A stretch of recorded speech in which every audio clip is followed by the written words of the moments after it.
मुर्शिदाबाद जिले के लाल गोला थाना इलाके में कानूनी दस्तावेजों के अवैध निर्माण का मामला सामने आया है। घटना चौयापाड़ा क्षेत्र में हुई, जहां पुलिस ने छापेमारी के दौरान एक दुकान में फर्जी आधार कार्ड, कास्ट सर्टिफिकेट और पैन कार्ड बनाने के साजो सामान को बरामद किया। पुलिस ने बताया कि गुप्त जानकारी के आधार पर किए गए इस ऑपरेशन में 2 व्यक्तियों को गिरफ्तार किया गया है। अब्बू सुफियान और शाहीन अख्तर नामक यहाँ के निवासी इन फर्जी दस्तावेजों को बनाने में सक्रिय थे। इस दुकान को काफी दिनों से सरकारी दस्तावेजों की कालाबाजारी करने का केंद्र माना जा रहा था।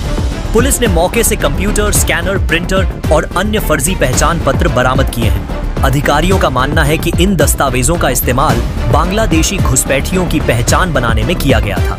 एसडीपीओ भगवान गोला ने स्पष्ट किया कि इस मामले के पीछे एक बड़ा नेटवर्क हो सकता है, जो विशेष रूप से सीमा से लगे क्षेत्रों में सक्रिय है।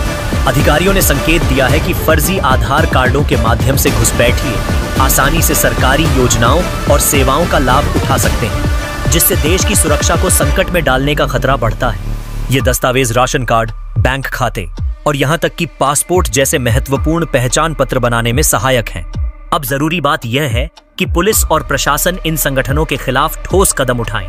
आज दोनों अभियुक्तों को अदालत में पेश किया जाएगा, जहां पुलिस ने 8 दिन की हिरासत की मांग की है, ताकि रैकेट के अन्य सदस्यों को पकड़ने में मदद मिल सके। इस घटना ने साफ किया है कि हमारी आंतरिक सुरक्षा बहुत महत्वपूर्ण है और इसे किसी भी कीमत पर बनाए रखना जरूरी है। यदि समय रहते इस संगठित फर्जीवाड़े पर अंकुश नहीं लगाया गया, तो इससे देश में असुरक्षा का माहौल पैदा होगा। हमें देखने की आवश्यकता है कि क्या प्रशासन इस समस्या को प्रभावी ढंग से सुलझा पाएगा। हम आपको इस डेवलपिंग स्टोरी पर लगातार अपडेट देते रहेंगे और इस मुद्दे पर प्रशासन की कार्रवाई की निगरानी करेंगे। यह महत्वपूर्ण है कि सभी नागरिक इस स्थिति को समझें और अपने आसपास के वातावरण की सुरक्षा पर ध्यान दें। গতকাল একটা সোর্স ইনফরমেশন মাধ্যমে খবর পাই যে চামাপাড়াতে একটি দোকানে fake Aadhaar card, caste certificate, PAN card এসব বানানো হচ্ছে এবং সাথে সাথে আমাদের লালগোলা থানার পুলিশ অফিসার সেই জায়গায় রেড করে এবং যেগুলো দেখতে পাচ্ছেন একটা প্রিন্টার মেশিন, একটা ফিঙ্গারপ্রিন্ট ডিভাইস, ল্যাপটপ দুটো, মাউস, কিবোর্ড, একটা স্ক্যানার, সিপিইউ এবং একটা মনিটর, এগুলো সিজ হয়েছে। এর সঙ্গে কি আরও কেউ জড়িত আছে মনে হচ্ছে? আপাতত প্রিলিমিনারি আমরা যা ইনভেস্টিগেশন করে পেয়েছি, একজন আবু সুফিয়ান, যার বয়স 20 বছর, এই রঘুনাথগঞ্জ থেকে আসে, এবং শাহিন আক্তার অ্যালিয়াস ইমাম, এর বাড়ি চামাপাড়া।